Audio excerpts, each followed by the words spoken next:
Regime change کے نعرے لگانے والوں کا اپنا اقتدار خطے میں آ گیا ہے۔ اسرائیلی وزیراعظم نیتن یاہو کی مقبولیت میں کمی ہو گئی۔ اسرائیل میں کیے گئے سروے کے مطابق اسرائیل کے ایران پر حملے کے بعد اسرائیل کے عوام میں نیتن یاہو کی مقبولیت میں مزید کمی آئی ہے۔ اپنا اقتدار بچانے اور اپنی کرپشن چھپانے کی کوششوں میں مصروف نیتن یاہو کو ایران پر حملہ کرنا مہنگا پڑ گیا۔ سروے کے مطابق 59% اسرائیلی شہری چاہتے ہیں کہ یرغمالیوں کی واپسی کے بدلے غزہ میں جاری لڑائی ختم کر دی جائے، لیکن نیتن یاہو سیاسی فائدے کے لیے اسرائیلی یرغمالیوں کی محفوظ واپسی کی قربانی دے رہی ہے۔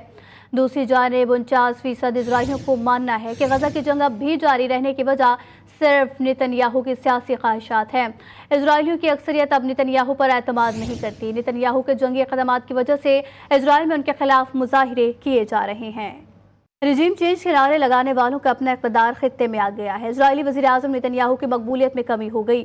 اسرائیل میں کیے گئے سروے کے مطابق اسرائیل کے ایران پر حملے کے بعد اسرائیل کے عوام میں نیتن یاہو کی مقبولیت میں مزید کمی آئی ہے۔ اپنے اقتدار بچانے اور اپنی کرپشن چھپانے کی کوششوں میں مصروف نیتن یاہو کو ایران پر حملہ کرنا مہنگا پڑ گیا۔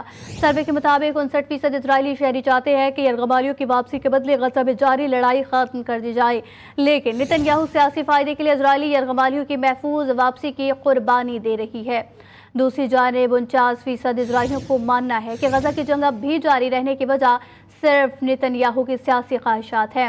اسرائیلیوں کی اکثریت اب نیتن یاہو پر اعتماد نہیں کرتی۔ نیتن یاہو کے جنگی اقدامات کی وجہ سے اسرائیل میں ان کے خلاف مظاہرے کیے جا رہے ہیں۔